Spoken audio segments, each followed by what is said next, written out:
एक बहुत बड़ा सवाल है, क्या शिवसेना और एनसीपी की फूट एक जैसी है?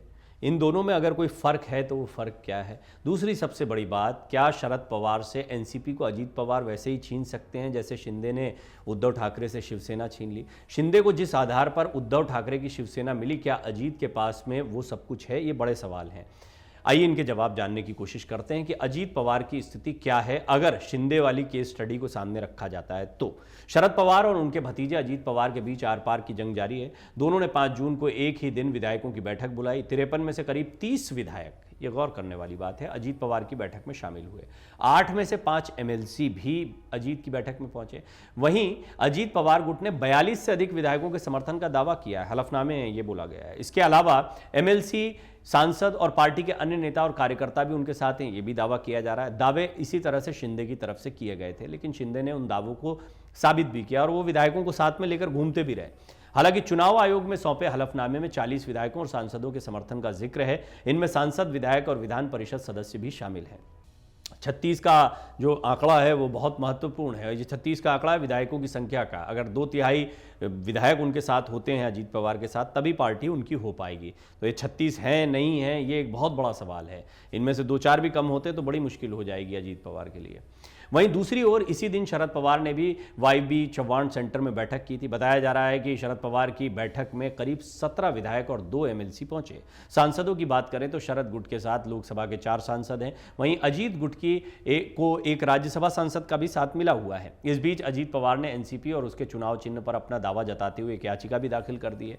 आपको बता दें, चुनाव आयोग ने कुछ महीने पहले जिस गणित से एकनाथ शिंदे को शिवसेना सौंपी थी, उस हिसाब से देखें तो एनसीपी अजीत पवार की हो सकती है। कैसे?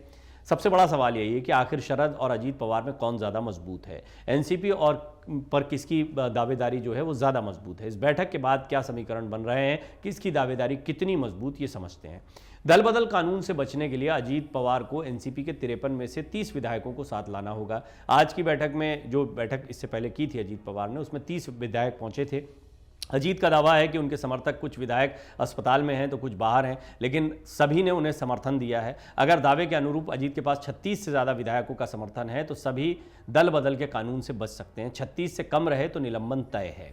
दल बदल कानून की 2 शर्तें हैं। जिस दल को नेता छोड़ रहा है उसका दूसरे दल में विलय हो जाए, 2/3 विधायक सहमत हों। दोनों स्थितियां अजीत के पक्ष में हैं। अजीत पवार का दावा है कि उन्हें राज्य विधानसभा में एनसीपी के कुल 53 विधायकों में से 40 से अधिक का समर्थन प्राप्त है। दल बदल विरोधी कानून के प्रावधानों से बचने के लिए अजीत पवार के पास 36 से अधिक विधायक होने चाहिए। 30 तो दिखाई दिए उनकी बैठक में, बाकी के 6 की क्या स्थिति है देखने वाली बात होगी। आपको यह भी बताते हैं कि अजीत पवार को एनसीपी और उसके सिंबल पर दावा ठोकने के लिए किसके पास जाना होगा। दरअसल राजनीतिक पार्टियों में बंटवारे की 2 स्थितियां हैं। पहला, जब विधानसभा सत्र चल रहा हो, इस स्थिति में निर्णय लेने का अधिकार विधानसभा स्पीकर के पास होता है, ऐसे में दल बदल कानून भी लागू होता है। दूसरी, जब विधानसभा सत्र नहीं चल रहा हो, जैसे फिलहाल महाराष्ट्र के हालात हैं, ऐसे वक्त में पार्टी में कोई फूट होती है तो चुनाव आयोग फैसला करता है कि असली पार्टी किसकी है। चुनाव आयोग को यह अधिकार the election symbols reservation and allotment order 1968 के पैराग्राफ 15 से मिलता है।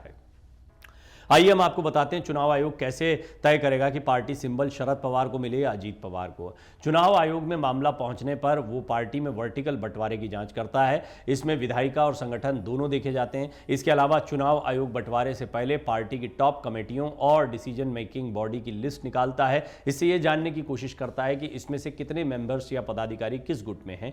इसके अलावा किस गुट में कितने सांसद और विधायक हैं। ज्यादातर मामलों में आयोग ने पार्टी के पदाधिकारियों और चुने हुए प्रतिनिधियों के समर्थन के आधार पर सिंबल देने का फैसला दिया है। लेकिन अगर किसी वजह से यह ऑर्गेनाइजेशन के अंदर समर्थन को सही तरीके से जस्टिफाई नहीं कर पाता तो आयोग पूरी तरह से पार्टी के सांसदों और विधायकों के बहुमत के आधार पर फैसला करता है। अजीत पवार जैसे अभी एनसीपी पर दावा कर रहे हैं, ठीक ऐसा ही कुछ महीने पहले शिवसेना पर उद्धव ठाकरे और एकनाथ शिंदे दावा कर रहे थे। आयोग ने आखिरकार एकनाथ शिंदे को शिवसेना सौंपी। उसके पीछे का क्या गणित था और वो गणित यहां कितना मिलता जुलता है वो समझिए। दरअसल इस साल फरवरी में शिंदे शिवसेना के मामले में चुनाव आयोग ने विधायिका के आधार पर फैसला दिया था। अपने 78 पेज के फैसले में आयोग ने कहा था कि विधानमंडल के सदन से लेकर संगठन तक में बहुमत शिंदे गुट के ही पास दिखा है। ऐसे में पार्टी का नाम शिवसेना और पार्टी का प्रतीक धनुष और तीर एकनाथ शिंदे गुट के पास रहेगा। आयोग के सामने दोनों पक्षों ने अपने अपने दावे और उनकी पुष्टि के लिए दस्तावेज प्रस्तुत किए थे। एकनाथ शिंदे गुट के पास यूनाइटेड शिवसेना के टिकट पर जीत कर आए कुल 55 विधायकों में से 40 विधायक थे। ये महत्वपूर्ण बात है। तो कुछ स्थितियां एक जैसी है, लेकिन यहाँ शिंदे ने अपने आप को मजबूत किया था, बहुत समय से वो काम करते। अजीत पवार की इतनी तैयारी है या नहीं, एक बड़ा फर्क है, वो भी मैं आपको बताता हूँ रिपोर्ट में। पार्टी में कुल 47,82,440 वोटों में से 76% यानी 36,57,327 वोटों के दस्तावेज शिंदे गुट ने अपने पक्ष में पेश कर दिए। इसके साथ शिवसेना के 12 सांसद भी थे। उद्धव ठाकरे गुट ने शिवसेना पर पारिवारिक विरासत के साथ ही राजनीतिक विरासत का दावा करते हुए 15 विधायकों और कुल 47,82,440 वोटों में से सिर्फ 11,25,113 वोटों का ही दस्तावेजी सबूत पेश किया, यानी कुल 23.5% वोट ही ठाकरे गुट के पास थे। ठाकरे गुट के पास शिवसेना के सिर्फ 15 विधायकों का समर्थन था, यानी कम विधायक होने के चलते उद्धव ठाकरे गुट को जो है पार्टी का सिंबल और नाम नहीं मिला। इससे हाथ धोना पड़ गया। पहले तो वही शिवसेना अपने आप को बता रहे थे, जिस तरीके से अभी दो एनसीपी दिखाई दे रही हैं, उस समय दो शिवसेना चल रही थी, हम असली हम नस्ली, ये दोनों ही कह रहे थे। अब हम आपको बताते हैं अजीत पवार का पार्टी सिंबल पर दावा कितना मजबूत है। एनसीपी में अभी कुल 53 विधायक हैं। अजीत पवार गुट के छगन भुजबल ने 40 विधायकों के साथ होने का दावा किया। ये दावा है, लेकिन देखिए अभी दिखाना है। होता तो फिर अभी तक तो मामला क्लियर हो गया होता, लेकिन ऐसा लग रहा है कि कुछ विधायकों को मनाने की जद्दोजहद भी अभी चल रही होगी। तो ये एक फर्क है, जो मैं जिस फर्क की बात कर रहा था। शिंदे तो 40 विधायक साथ में लेकर घूम रहे थे। अब इधर जो दावा है उसके मुताबिक तो 75% विधायक अजीत गुट के साथ हैं। बाकी सारे विधायक शरद गुट के साथ भी मान ले तो उनकी संख्या 25% से कम होती है। अजीत पवार ने बुधवार को बांद्रा के भुजबल नॉलेज सिटी के एमिटी सेंटर में एनसीपी नेताओं की बैठक भी बुलाई थी। इस बैठक में 30 से ज्यादा विधायकों के पहुंचने का दावा किया गया। दावा अगेन, तो यहां पर दो बार ये जो दावा बोला जा रहा है, जो शक्ति प्रदर्शन किया गया है, परेड करवाना और जनता के बीच में आना, एक मैसेज देना, इन दोनों में बड़ा फर्क होता है। शिंदे जो है वो भी अपने साथ विधायकों को लेकर घूम रहे थे, उनकी गिनती काउंटिंग हो रही थी, कई बार आपने देखा तस्वीरें वायरल हो रही थी बहुत। वो शिंदे दिखाना भी चाहते थे कि उनके साथ इतने विधायक हैं, लेकिन यहाँ पर मामला अलग है। यहाँ पर अभी एकजुट होकर आप चाहें तो, अजीत पवार चाहें तो सिर्फ विधायकों को सामने रख दें, 40 विधायकों की तस्वीर रख दें जिनका दावा किया जा रहा है, बजाय इसके एक पूरा शक्ति प्रदर्शन किया जाता है। ये एक बड़ा फर्क है जिसकी मैं बात कर रहा था। ये फर्क ये दिखाता है कि अभी कई विधायकों को मैसेज भी देना चाह रहे हैं अजीत पवार कि हमारे साथ आ जाइए, ज़्यादातर लोग हमारे साथ है, असली एनसीपी हम ही रहेंगे। तो इससे भी एक खिंचाव बनता है बाकी के वो विधायक जो शायद अभी कोई फैसला नहीं ले पाए हैं। शरद पवार ने YB चौहान सेंटर यानी एनसीपी दफ्तर में जो ताकत दिखाई थी, उसका मकसद भी यही था। वो भी चाहते थे कि उनके साथ में लोग सहमति जताएं। और शरद पवार, देखिए उद्धव ठाकरे और शरद पवार, इन दोनों में बड़ा फर्क है। मैं कई बार कह चुका हूं, शरद पवार ने एनसीपी को बनाया है, वो एनसीपी के लिए बाला साहब ठाकरे जैसे ही हैं। बाला साहब ठाकरे होते तो कोई भी फूट कैसे होती। बाला साहब ठाकरे के चेहरे पर ही तो राज ठाकरे, एकनाथ शिंदे, उद्धव ठाकरे सारे के सारे सियासत कर रहे हैं।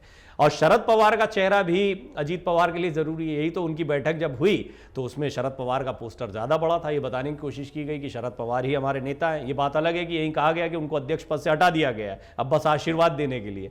बड़ी अजीबोगरीब स्थिति। लेकिन शरद पवार का चेहरा बहुत जरूरी है। ये भी एक बड़ा फर्क है जो शिंदे और अजीत पवार की फूट को बिल्कुल अलग अलग रखता है। इतना आसान नहीं अजीत पवार के लिए।